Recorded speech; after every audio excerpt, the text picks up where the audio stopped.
Well, I was wondering when I woke up this morning after I was thinking about the impact my mom's music had on me and her insistence. And she insisted, like that we go to church every Saturday and every Sunday and Wednesday. And she was so insistent. Look, we drove from Marinette, Wisconsin to Crivets, where there was a church that my mom liked and my aunt Barb went to, and she didn't have enough gas to get there, and she knew it. And she prayed. She said, "No, we're going to church. The Lord's going to make a way."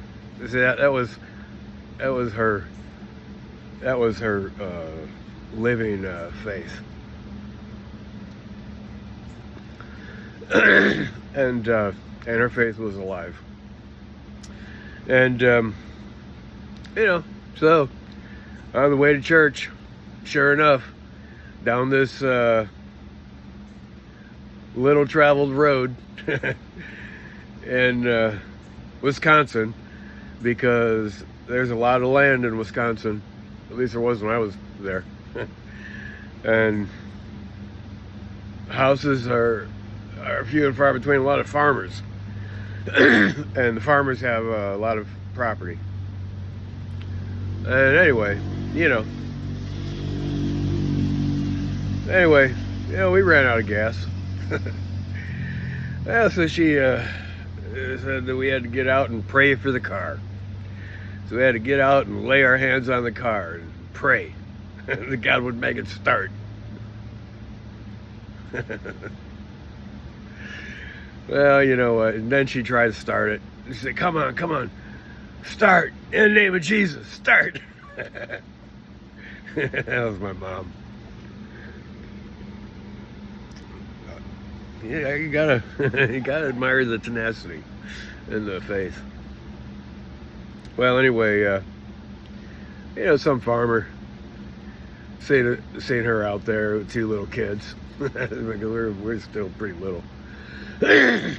And of course, these are this memory here back from, like, I don't know, it might have been in, like I said, earlier, about a lot of recollection I'm having from Marinette. I was there in, 4th, 5th, 6th, 7th, 8th, 9th grade, or part of 9th grade. And, I used to fight with my mom a lot about having to go to church all the time.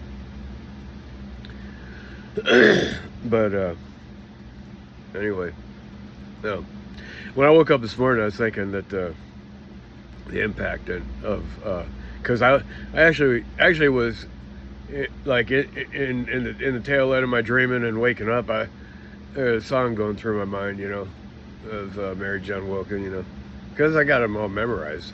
I heard them so much. This road is just a trial trip we're on.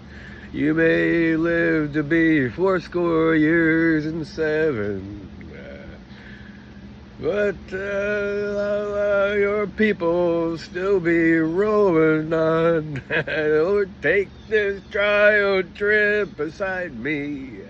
I never make it all alone. It runs through my mind. This is the greatest myth ever. And that's what music is for me. This is the greatest myth of my life. Because, I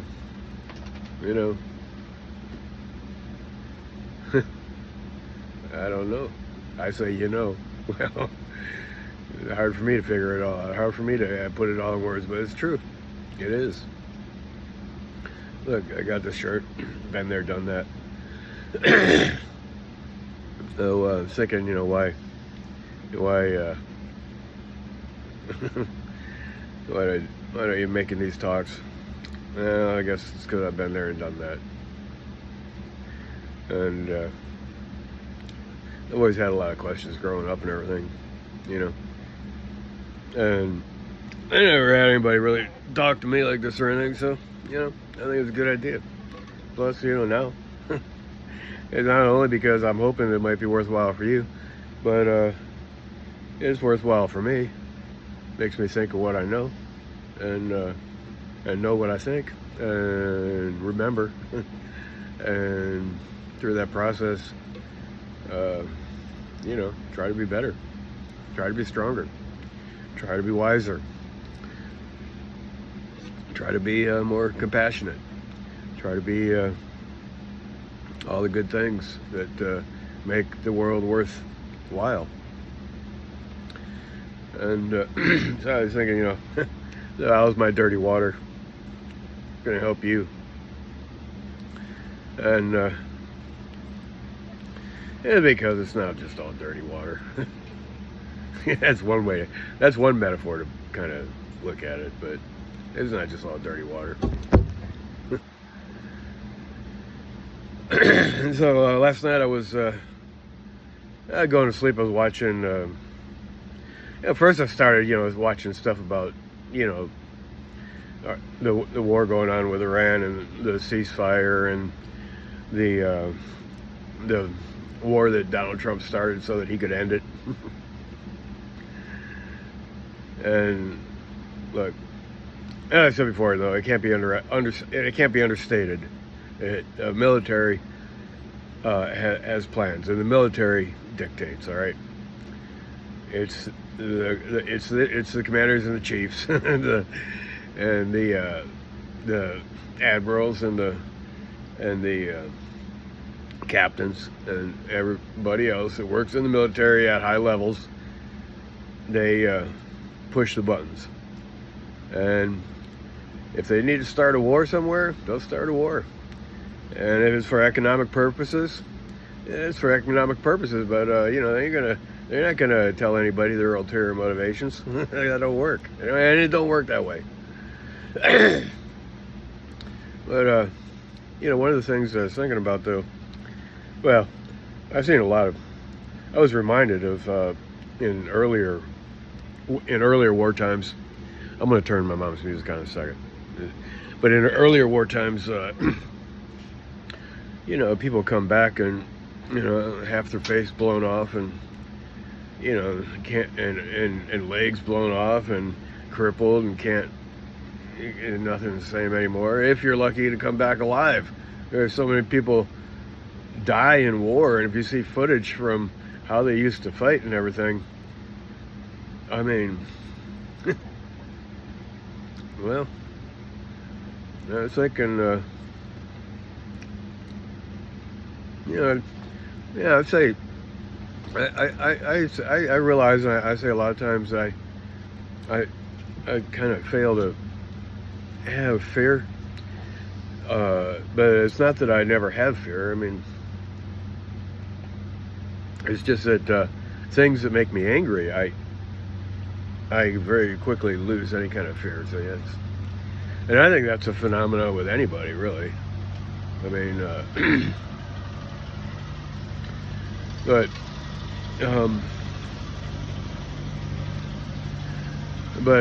you know, joining the wars and stuff like that and volunteering, people do it, and they know that they might die. And that's what war does. I mean, like, and the people in the Middle East right now, who are really being torn apart and everything, you know, they lose fear, because if you look at it objectively, it could be very frightening. But you know, when you're in it, I mean, it's kind of just human nature that you rise and you stand, and you, even if you know you're gonna get killed, I mean, you fight. I got beaten up a lot of times. I mean, I've lost a lot of fights. I got beat up a lot of times. No, I was always a good fighter, but there's always somebody bigger than me that could like a bull. I mean, people, I couldn't even get a punch in, man. But let's say, you lose the fear when you're being attacked and stuff. And sometimes it hurts when somebody, disapproves of what you're doing, or they don't like you, or they don't like the way you, look, or the way you talk, or the way you see things, or what you do, or what you have, or what you don't have. People have all these kind of feelings about other people, and sometimes it hurts, and that's not really fair, but it hurts. It hurts not to be liked. It hurts not to be part of the group. All right, I'm gonna turn my mom's stuff on. But anyway, so along with my aspiration today is, to try to actually pick back up my guitar and go to work, because I gotta revitalize my Headless Chicken campaign. As I'm playing my guitar good with pure muscle memory, and no thinking involved. That's the Headless Chicken campaign. No thinking involved. So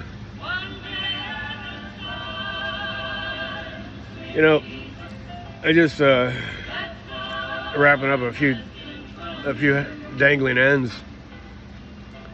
That is, look, like when I get up, I'm in pain. Because I've had a lot of injuries in my life. I got herniated discs in my back and spinal stenosis from being old, and I've seen the MRIs. I had a few of them done, and it don't look good. But the doctor told me that sometimes people have this stuff and they never even feel it. Well, I can feel mine, but it doesn't cripple me or anything. I can still do stuff and everything. But you get older, you live with the pains of your like where you got injured. Like, look, my dad, for example. I'm not trying to prove this and say it's true, but it is an actual phenomenon. Look, my dad was helping the church do something about making a wall or something, some kind of wall, but he was using a post hole pounder and a big piece of metal, and it's in a tube, and you put it down here and you go bam down on the rod that you're pounding into the ground, right? Well, it bounced up and hit him in the head, and where it hit him in the head at, a certain spot he hit him in the head at, that's where he got brain cancer. Working for the church. I'm not saying don't ever work for the church. I'm just saying, look, there's a verse in the Bible that Jesus said, the sun falls on the just and the unjust alike. One of the actual Bible references I was thinking about earlier, because I was watching war stuff about war last night, and is that that God turns the heart of the king. There's references like that in the Old Testament. God turned the heart of the king, and I was thinking about like the idea, like, look, if say for example, we are like our own God, like we're say we're like an avatar, all right, and the real person is like somewhere else, and the avatar of that person is like on this planet, all right, because I know they made a movie called Avatar, and I know that's the concept. Well, this guy Darius J. Wright, I think that's what he says. That that we're like outside our body, and so like that, and like we actually are like our own God, except we don't know it, like on this earth, And the thing is, I was thinking how why one of the biggest questions and things that I pursued when I was in graduate school was called theodicy, and that is how you can have both good and evil in the world, and there be a good and a just and loving God, quote unquote. Well, and the idea I was thinking about was like how horrific stuff that people suffer and everything, and why is this? And then God wants us to suffer. Well, you can't just go around telling people God wants you to suffer, all right? But if there wasn't suffering in the world, well, then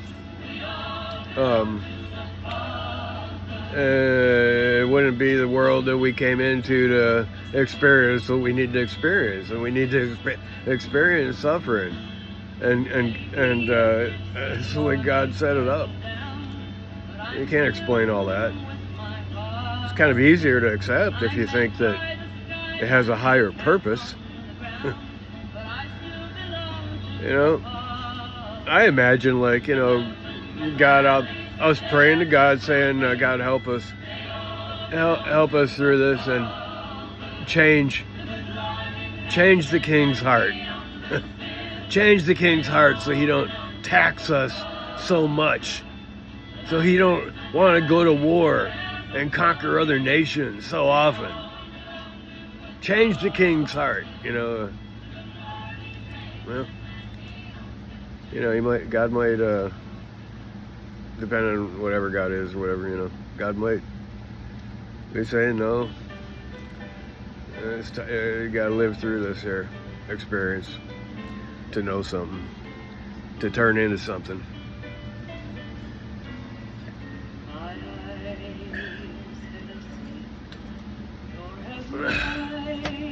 Ears heard, Father has in store. My eyes have not seen, my ears have not heard what my Father has in store. But when I hear a song of a sweet hummingbird, singing bird, I'm closer than I was I've ever been before. Well, these kind of songs, they molded my spirit. And, rock and roll molded my spirit too. The blues, they molded my spirit too.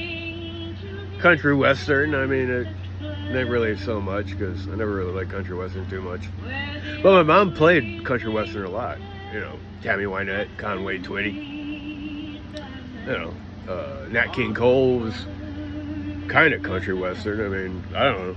She liked Nat King Cole too. I don't know if he's country western or not. He's pretty unique. But, I hope to pull them records out and actually play them all. Yeah. I think to myself, I must have already said too much. And the more I talk, the more insignificant it may become. But, anyway, what my mom was saying, she's telling me, look, you gotta keep playing my records.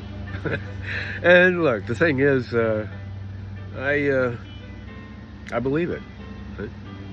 Because I believe in the impact of myth. And if there's anything I can drive home, it is that you'll have your own myth. You will be your own myth. You'll have your own, and you will have your own myth. You will draw upon myth in ways that you don't even realize.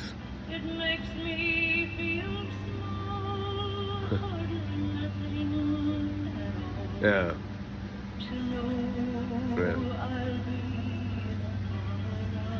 And I can't just get on here and play my mom's music, and because YouTube won't allow that, but I can play it in the background, and that's exactly the way she did it. See, she always had her records playing.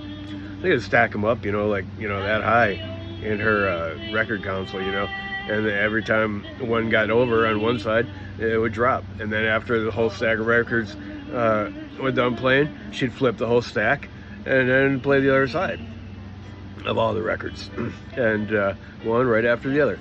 And I watch her, of course, and plus I had to help, clean the house and everything. And, yeah, she'd be pounding out the music, man.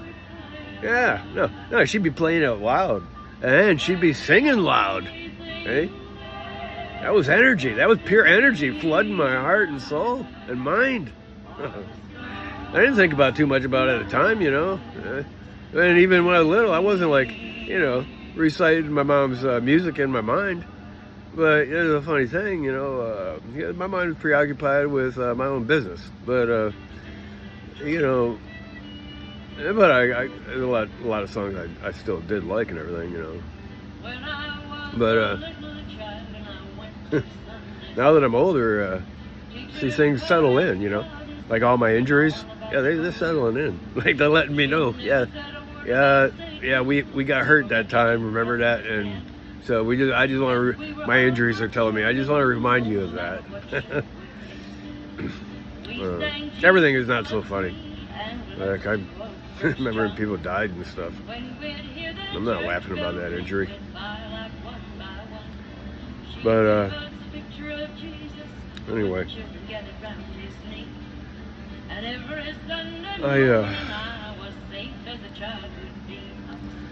I just always wonder, like on my TV, when I woke up, it'll go on pause, I got a thing on here from on PNC Bank where it stopped, It says, a video pause, continue watching.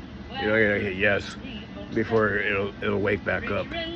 But this is a PNC Bank. I got it on one side, and I got based on the experience of Charles G. Hall. And I don't know who Charles G. Hall is. But it says, we tend to relate to the responsible and pragmatic character. We tend to relate to the responsible and pragmatic character. That comes from the PNC Bank.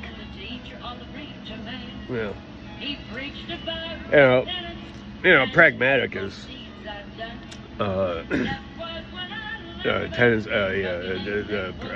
being pragmatic is a person's tendency toward rational and stuff outlined in goals and objectives, and like something's going to have direct bearing on something else, like for real.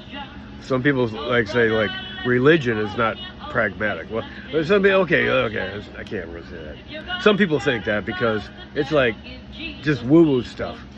All right, look, where other people, no, it is pragmatic. You're gonna go to Iran, you'll find out. You'll find out what a person's religion will do to them. Go to Israel. What does their religion do them? Oh, it's all very pragmatic.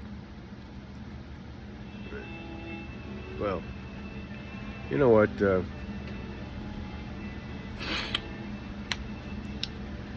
kind of just rambled a bit, I guess. But I'm ending off here with "Behold the Man." The mighty man called Jesus. Hey, he's our example, especially here in the West. And so